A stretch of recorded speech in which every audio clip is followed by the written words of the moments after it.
The Elder Scrolls for Oblivion has no shortage of interesting and unique weapons. A lot of these weapons have synergy amongst their enchantments that just make sense. Take for example Chillrend. It deals frost damage and inflicts weakness to frost on the target. Captain Cordan's saber absorbs agility, endurance, and blade from the opponent. Distaran's cleaver damages the enemy's strength and endurance. The bow of infliction drains the target's agility. These all make sense and flow really well together. Of course, you're also going to have weapons like Sinweaver. They have enchantments that don't correlate with one another, but at least they provide some kind of combat advantage, and if anything, prove to be more versatile than some of their counterparts. However, the same can't be said for all of Oblivion's weapons. There is one in the game that's always stumped me. I never knew what its purpose was and just assumed it was a weapon meant to troll and torture your opponents. I mean, it's literally in the name. The Elder Scrolls 4's Truncheon of Submission is an enchanted club that damages the target's fatigue by 50 points, yet regenerates their health by 20. It has 30 uses in one charge, and more times than not, you'll find yourself in an endless loop of beating down your opponent. Their suffering only ends when the enchantment runs out and you're forced to do damage to them, or if you switch to another weapon. In the past, I found myself scratching my head while using this thing. It always felt like something that the player wasn't meant to take seriously, a tool used to inflict pain and suffering on the guilty and the innocent. Well, for today's video, I've made it my goal to see how effective this thing actually is and to see if it deserves a place in my weapons rotation.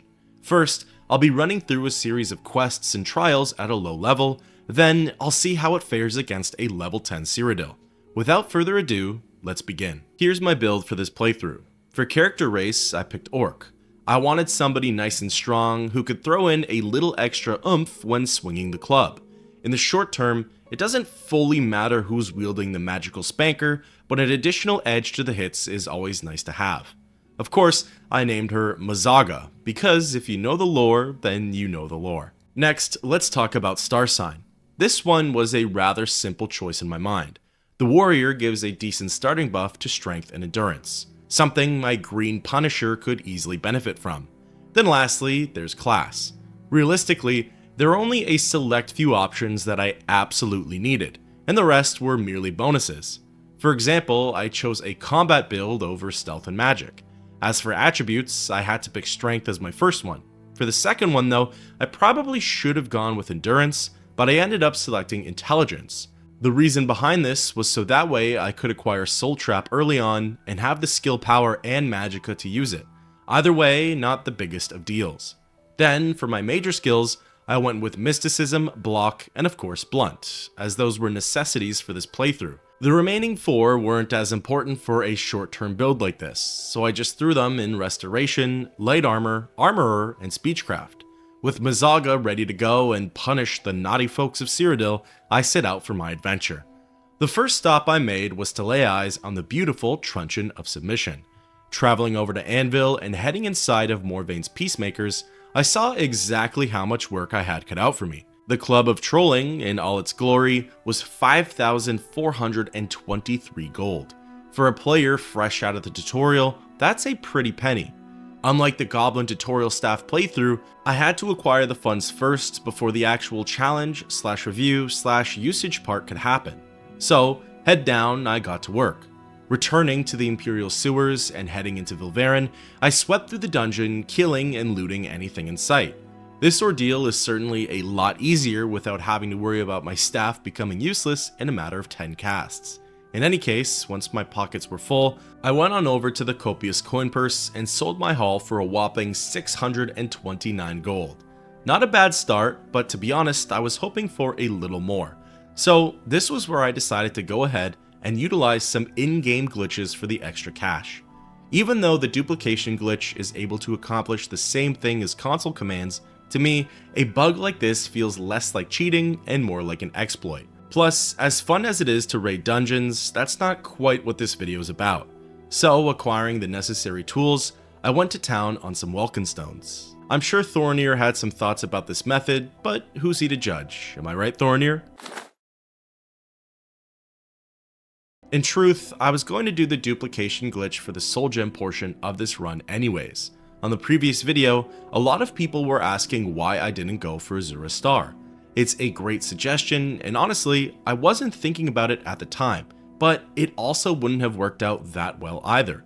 If I only relied on one soul gem to recharge the goblin staff, a weapon that at times needed a refill to eliminate just one enemy, I would have run out of charge before the star could have even been filled. The petty soul gems were useful for banking multiple refills in my inventory for times like those. However, Azura's star would 100% work for the Truncheon of Submission. In fact, it's one of the quests I embarked on today. Either way, let me know down below if you think the duplication glitch is cheating, fair game, or if it really doesn't even matter to the content.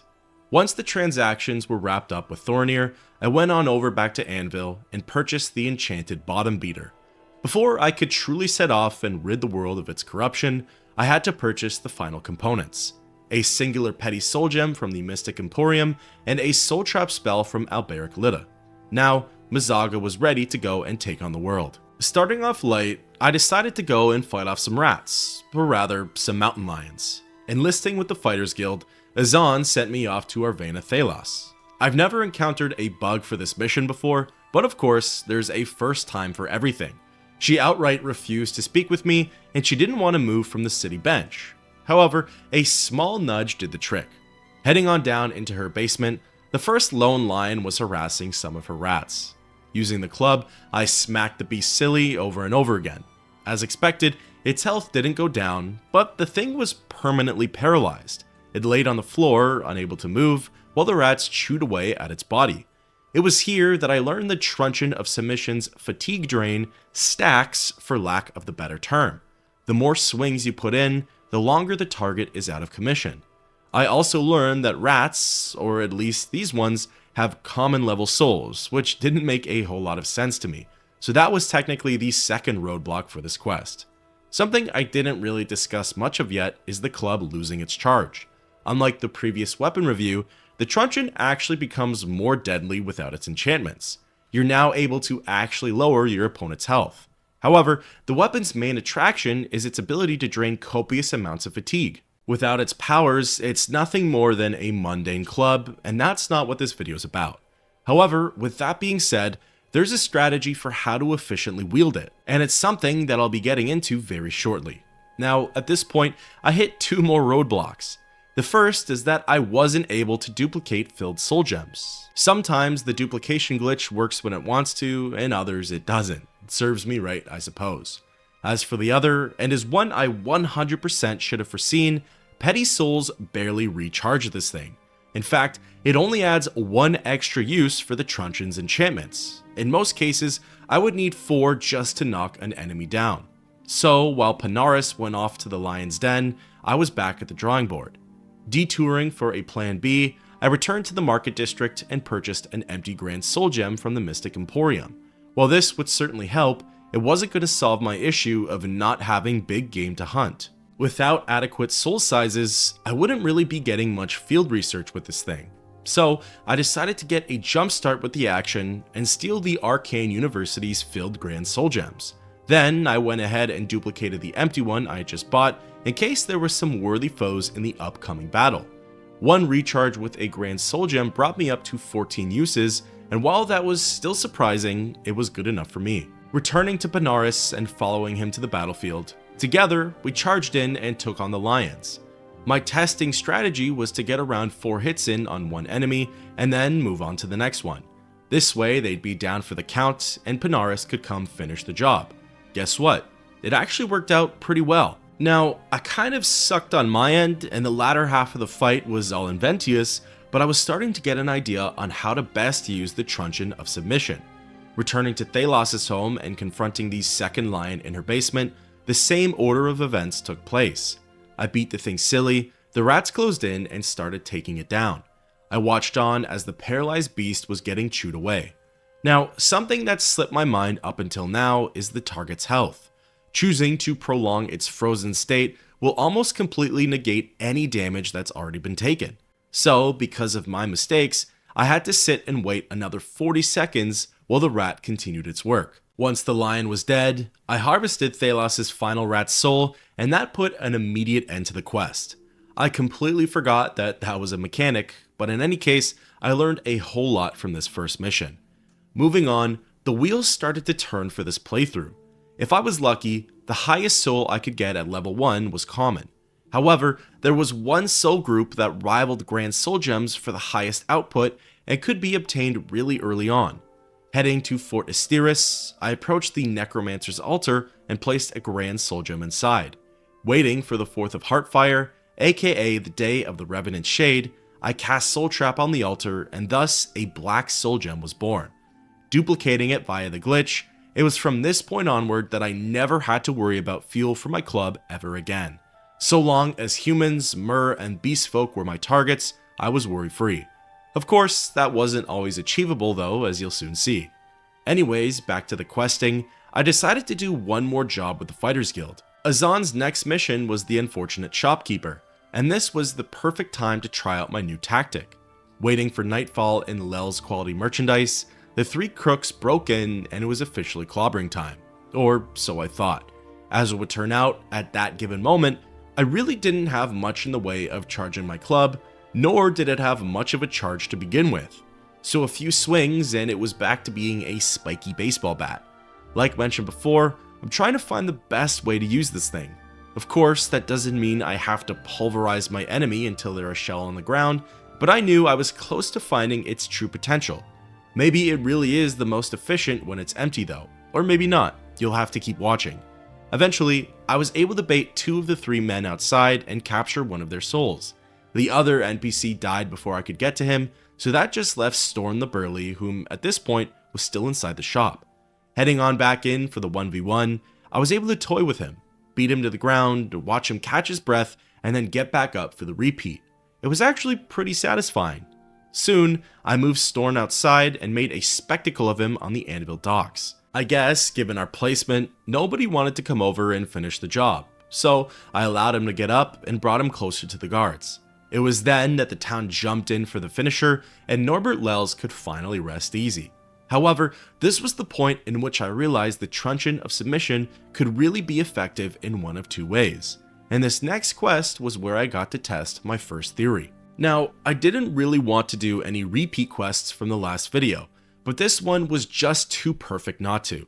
Last time, I attempted to fight off goblins at the Odil farm while simultaneously protecting the Odil boys from death. The tutorial goblin staff proved to not be very good for crowd control scenarios, as both Antis and Valis died. However, one of the ways I think the club can be incredibly effective is by not only paralyzing an entire field of enemies, like what we sort of saw with the rat problem, but by also allowing companions and followers to thrive. By literally knocking your targets unconscious, nearby allies can swoop in and finish the job, meaning that the player doesn't have to use any other weapon and the enemies cause very little damage to surrounding NPCs as well as you. In theory, this sounds amazing, but how does it actually line up in practice? Well, my objective for the killing fields was to have both of the Odil boys survive, a far cry off from what happened last time. Readying myself with Valis and Antis, the first wave of goblins charged in, and I did my best to meet them head on. Getting a few hits on each creature, I didn't have much success with knocking them down, but I was able to pull aggro while the brothers slashed their way through. The second wave went a bit better. I was able to stop a few of them in their tracks, dropping them to the ground, and Antis finished them off. In fact, Valis really wasn't doing much at all, but it didn't really matter. As the third and final wave came in, I picked out the skirmisher of the bunch and made sure that it focused on me. Paralyzing it and having my companions slash away, the rest of the goblins were aggroed onto me and the brothers were danger free. While Antis was working away, I kept the 3 remaining goblins at bay, making sure they couldn't get up. While he shuffled over to my end, the creatures were completely incapacitated, making them easy kills. The Truncheon of Submission was actually able to keep the Odil boys alive. Its ability to control multiple enemies at once was astounding, and it seems like all 3 of us took very little damage. Overall, I was really impressed. Now, it was after this whole ordeal where I encountered another money-related issue. The Truncheon of Submission loses durability really quickly because it's built around being swung over and over again. My armorer level isn't high enough to repair it, so I needed to bring it into a professional. On average, when the club is below 20%, it costs me around 1,250 gold to repair. At level 1, that's like owing taxes to the government for the first time. It is expensive. Of course, my money issue is solved for this playthrough, so I suppose I'm committing tax fraud here. But it's not lost on me and how much work I would have needed to put in otherwise, both for expenses and for soul gems. Moving on to the next quest, I decided to take my services over to the Dark Brotherhood. Sacrificing simplicity of the slow, Mazaga was taken into custody and then released for good behavior. Finding a place to rest, Lucian Lechance popped in to say hello, and I was sent off to kill Rufio. Now, this is actually the quest I wanted to focus on for the Dark Brotherhood. I know it's rather lackluster and uneventful, but Rufio is such a feeble and weak NPC that he'll pretty much die with any form of contact. So I was curious if the Truncheon could be used to prolong his suffering. After all, he's a pretty horrible guy, so I definitely don't feel bad about trying. Unfortunately though, not even the 10 points of health regen could keep him standing, as one hit with the charged club was still enough to send him off into the void. Not really feeling satisfied with the end result, I decided to move into the next quest, a watery grave. This one took me over to the Imperial waterfront, where I tackled Cyrodiil's fiercest buccaneers. The 3 crewmates outside of the Maria Elena were fairly spaced out. It was to the point where I could easily pull them into the nearest legionnaire and have him pick them off. Now, it wasn't necessarily a long-lasting issue, but I noticed that the Imperial soldier had a difficult time hitting his mark when the target was laying flat on the ground. And by missing his mark, I literally mean he couldn't land a single shot. I'm unsure if this is a skill issue or a programming issue, but the pirates were being served to him on a platter, and he kept missing with his fork. This was even the case with Gaston Tussaud, the target for this whole operation. After dragging him into the harbor, I knocked him out in the water. If only drowning like this was a thing, because there's no way he would have walked out of this scenario alive. Either way, I strung him along back to shore and practically stuck him on a wall for the watchman. What happened next, I have no clue how to explain. After missing each arrow over and over again, the Legionnaire just sort of disappeared. He vanished without a trace, practically deleted from the game. He wasn't in the water, he wasn't on the shore, he wasn't anywhere. With no one to finish the job for me, I drained the enchantment on the Truncheon and proceeded to beat the pirate captain to death. It worked like a charm though, and I was home free. Now, what happened next doesn't have anything to do with today's topic, but it was the first time I had ever seen this happen. It's apparently a common occurrence, which makes it even weirder for me, but I never knew that Ogash Gramagol rides a horse through the waterfront. I had never seen someone on horseback here before, and it blew my mind. Just the other day, I was thinking to myself how no one rides horses through cities, and while this zone is technically outside, it's close enough to the capital for me. The things we continue to learn years after playing this game. Retiring Mazaga from the Dark Brotherhood, I decided to stick around the area and go for an unexpected voyage on the Bloated Float. This time, the ruffians were spaced out in different zones, so taking on each Blackwater brigand was a breeze. Sort of. You see, here I experimented with pickpocketing paralyzed opponents. Beating Lynch to a pulp, I was able to get into his inventory and grab the storage room key, freeing German Gromarad while the bandit was still breathing. It was a neat first experience for me, and while he was still down for the count, I ended his misery. For Minx, the next guard in my way, I did the exact same thing. This time though, I left her frozen on the floor and moved on to the top deck. Giving Wrath the same treatment, I grabbed Ormil's cabin key and went on back inside the ship. Popping in on Celine and Ormil, I had successfully made the rounds and reclaimed all parts of the Bloated Float, with there being only one casualty, and it's one that could have easily been avoided. While it's not the most glamorous ability, the Truncheon of Submission can be used to violently rob NPCs. Perhaps you need something that they have on their person, like a key, a note, a weapon, etc., and can't quite nail the stealth pickpocket. You don't want to kill them, yet don't mind running from the authorities or even paying a small fine in order to achieve your goal. It's a very specific feature, but a feature nonetheless. Of course, keeping every enemy alive and having nowhere to run has its downsides too, as very soon I was swamped by the brigands. There were definitely some close calls, and in the end, I even had to switch to another weapon because there wasn't any durability left on the Truncheon. This, however, was the birth of the second effective use for the club, or Number 3 if you count the pickpocketing. It's probably the most efficient way to use the weapon, and it's something I'll be getting into very shortly. First though, we need to wrap up the low level tasks and finalize effective use number 1. As I've said before, Mazaga was created in the image of her kin, Mazoga. Mazoga is a character who's involved in a couple of quests down in Leyawiin. The first one involves escorting her to Fisherman's Rock. The catch is though, as is with all companions, she'll follow you all around Cyrodiil. So, you can use this battle-hardened orc to your advantage and have her slay your opponents while you immobilize them.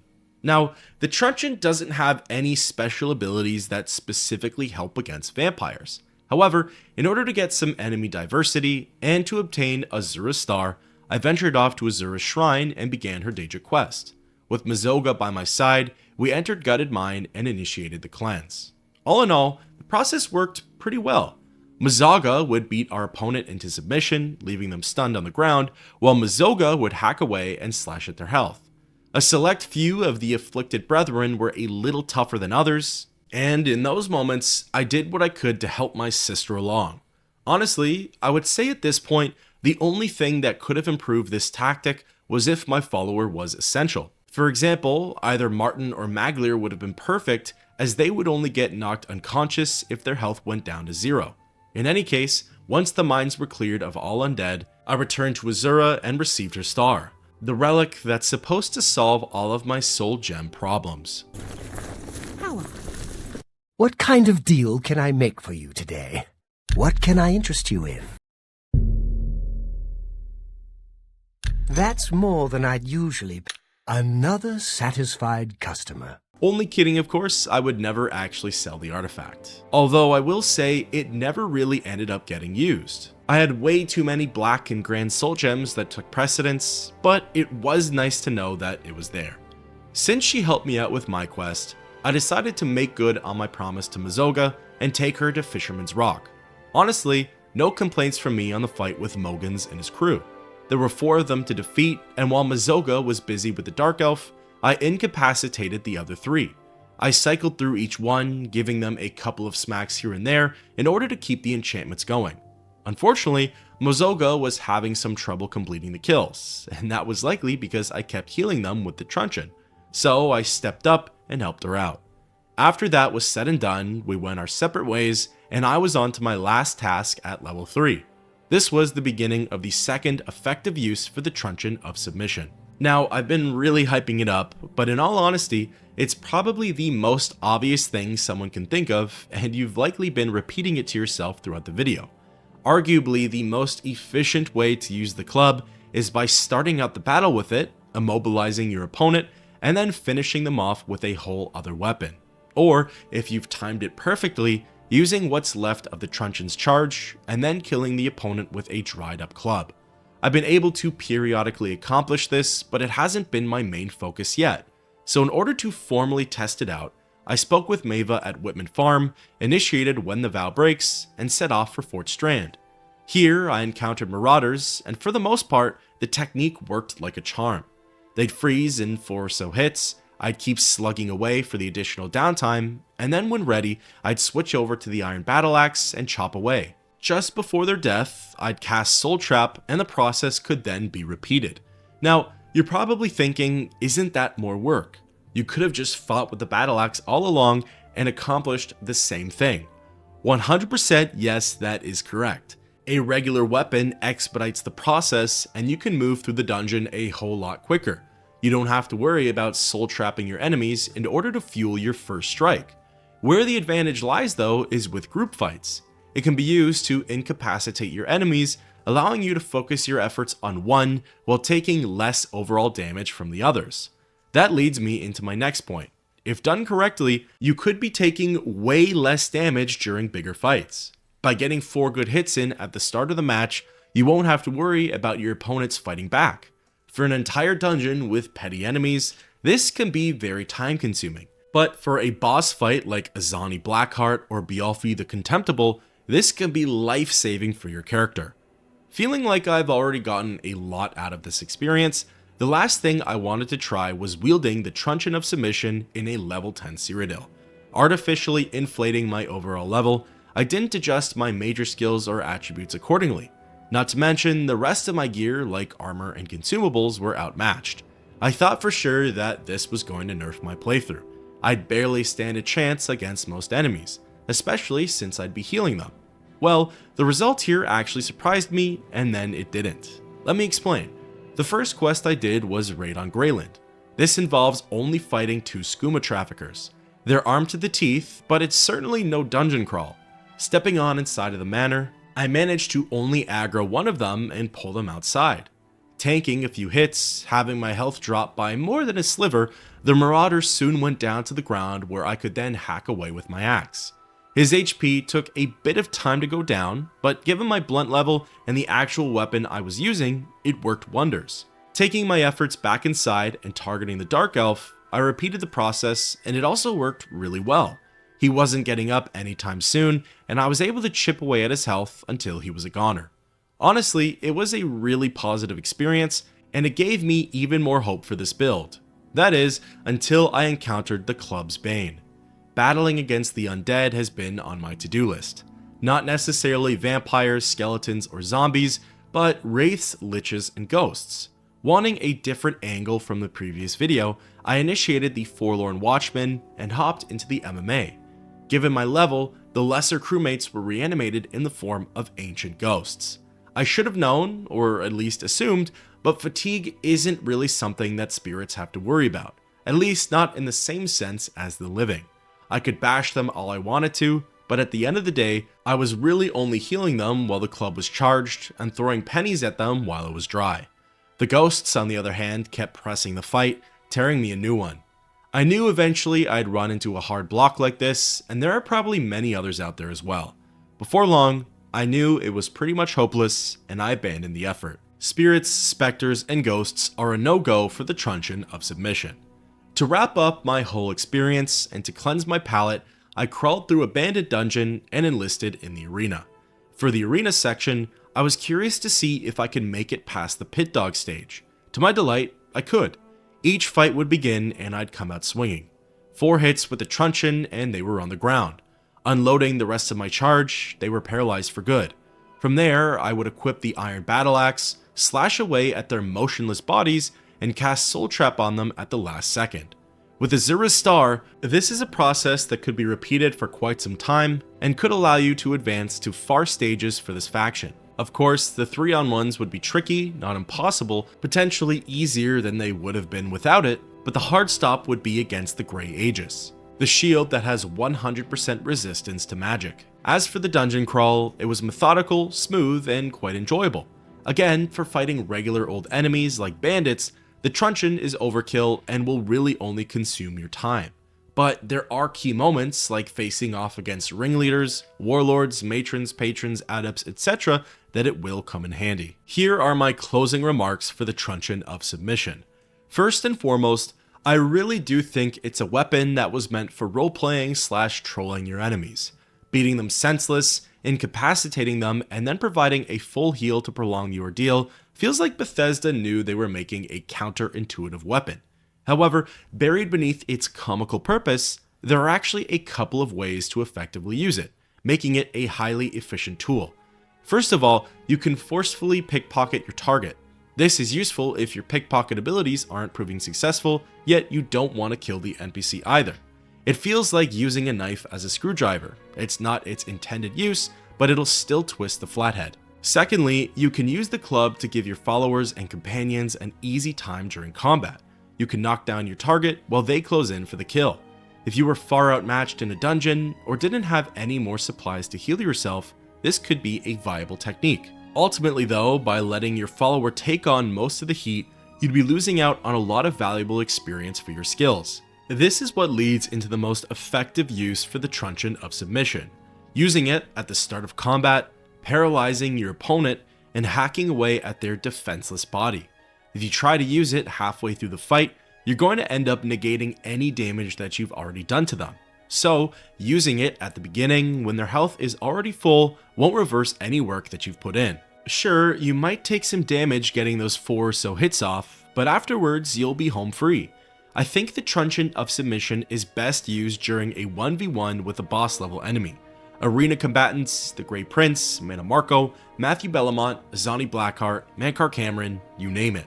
That one hostile NPC who's leagues above the rest, that's when I think this club actually proves to be incredibly useful.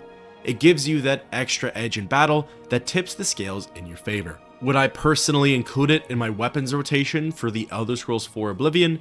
Honestly, probably not. The price point and maintenance on this thing is just too much. Over 5,000 gold for the purchase, over 1,200 for the full repair, and a constant supply of hefty soul gems just to keep it charged. All so I can have a free win in a battle. It's not for me, but I can understand those who would want it on their character. I'd love to know your thoughts and opinions on the Truncheon of Submission down below, and until next time, keep on adventuring.